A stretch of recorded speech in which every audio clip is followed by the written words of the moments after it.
Bonjour les élèves du deuxième bac sciences physiques et deuxième bac SVT. On va continuer toujours avec l'examen blanc Arihat 2018 et on passe au deuxième exercice, un exercice 18 qui contient les suites et la fonction logarithme népérien. On commence par l'énoncé de l'exercice est le suivant. On considère la suite UN définie par U0 égale 1 plus 1 sur racine d'ordre 3 de E. Et pour tout n appartient à n, on a UN plus 1 égale 1 plus racine d'ordre 3 de UN moins 1. La première question, on veut montrer que UN est borné. Ça veut dire on veut montrer que UN est comprise entre 1 et 2. Bien sûr, on va procéder par une démonstration par récurrence. Donc, on commence. L'initialisation. Pour n égale 0, on a U0 égale 1 plus 1 sur racine d'ordre 3 de E. Et 1 plus 1 sur racine d'ordre 3 de E est comprise entre 1 et 2. C'est-à-dire que la relation est vraie pour n égale 0. On passe à l'hérédité. Soit n appartient à n, on suppose que UN est comprise entre 1 et 2 et on montre que UN plus 1 est comprise entre 1 et 2. On va faire l'encadrement. Qu'est-ce qu'on a déjà? On a UN est comprise entre 1 et 2 et on fait l'encadrement de UN plus 1. Donc, je vais continuer pour arriver à UN plus 1. Donc, cela veut dire que UN moins 1 est comprise entre 0 et 1. Je vais faire entrer la racine. Donc, racine d'ordre 3 de UN moins 1 est comprise entre 0 et 1. Je vais ajouter 1, c'est-à-dire que 1 plus racine d'ordre 3 de UN moins 1 est comprise entre 1 et 2. Cela veut dire que UN plus 1 est comprise entre 1 et 2. La conclusion, quel que soit n appartient à n, UN est comprise entre 1 et 2. La deuxième question, on veut montrer que la suite UN est strictement croissante. Pour cela, on doit calculer UN plus 1 moins UN. Je vais remplacer UN plus 1 par sa valeur, moins UN, est égal à la racine d'ordre 3 de UN moins 1 moins UN moins 1. Donc, en quelque sorte, on va utiliser le conjugué d'ordre 3 pour arriver à l'identité remarquable de degré 3. Pour cela, je vais factoriser par le nombre racine d'ordre 3 de UN-1 au carré plus racine d'ordre 3 de UN-1 fois UN-1 plus UN-1 au carré en numérateur et en dénominateur. Pour arriver à l'identité remarquable A à la puissance 3 moins B à la puissance 3. Donc racine d'ordre 3 de UN-1 à la puissance 3 qui va donner UN-1 moins UN-1 à la puissance 3.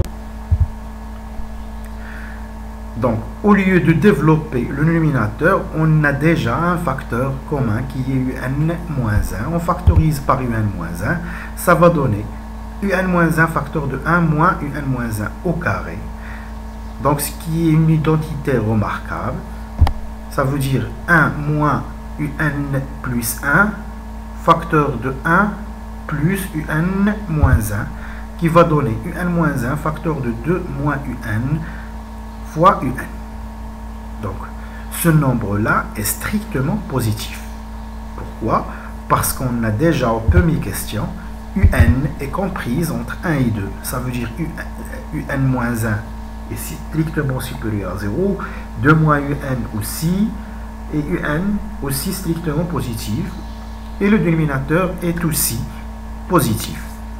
Ce qui fait que la suite est strictement croissante. Troisièmement, on va poser Vn égale Ln de Un-1. On va montrer que la suite Vn est une suite géométrique de raison 1 sur 3. Donc, je dois calculer Vn plus 1. Donc, soit n appartient à n, Vn plus 1 égale Ln de Un plus 1 moins 1. Je vais remplacer Un plus 1 par sa valeur, puisqu'on a Un plus 1 égale 1 plus racine d'ordre 3 de Un moins 1. Donc, si on fait moins 1, ça va donner Ln de racine d'ordre 3 de UN moins 1. Et on sait bien que racine d'ordre 3 de UN moins 1 est égale UN moins 1 à la puissance 1 sur 3. ce qui est égal à 1 sur 3 ln de un moins 1, qui est 1 sur 3 Vn, d'où la suite est une suite géométrique de raison 1 sur 3. La question suivante, on veut déduire un en fonction de n. Donc déjà, on a montré que Vn est une suite géométrique. Donc on cherche le terme général de Vn. Pour cela, on doit calculer d'abord V0. V0 est égal à ln de U0 moins 1, qui est ln de 1 sur racine d'ordre 3 de E, qui est égal à ln de 1 sur A égale moins ln de A.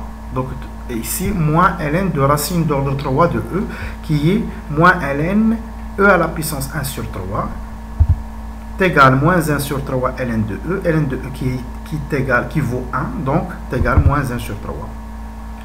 Donc on sait bien qu'une suite géométrique, la propriété du terme général donne V0 égale Vn égale V0 fois Q à la puissance n, V0 égale à moins 1 sur 3 et Q est égal à 1 sur 3. Cela égale à moins 1 sur 3 à la puissance n plus 1. Maintenant, on va chercher un. La relation qui lie un à Vn est là. On a Vn égale ln de un plus moins 1. Donc, pour enlever ln, on doit entrer l'exponentielle. Donc, exponentielle Vn est égal un moins 1, d'où un est égal exponentielle Vn plus 1. On cherche d'abord la limite de Vn, puis je vais trouver la limite de un. On a un égale moins 1 sur 3 à la puissance n plus 1. Donc la limite de Vn est égale à la limite de moins 1 à la puissance 3 à la puissance n plus 1, puisque 1 sur 3 est comprise entre moins 1 et 1. Donc sa limite, la limite de, quand n tend vers plus l'infini de 1 sur 3 à la puissance n plus 1 est égale 0. Bien sûr, parce que 1 sur 3 est comprise entre moins 1 et 1.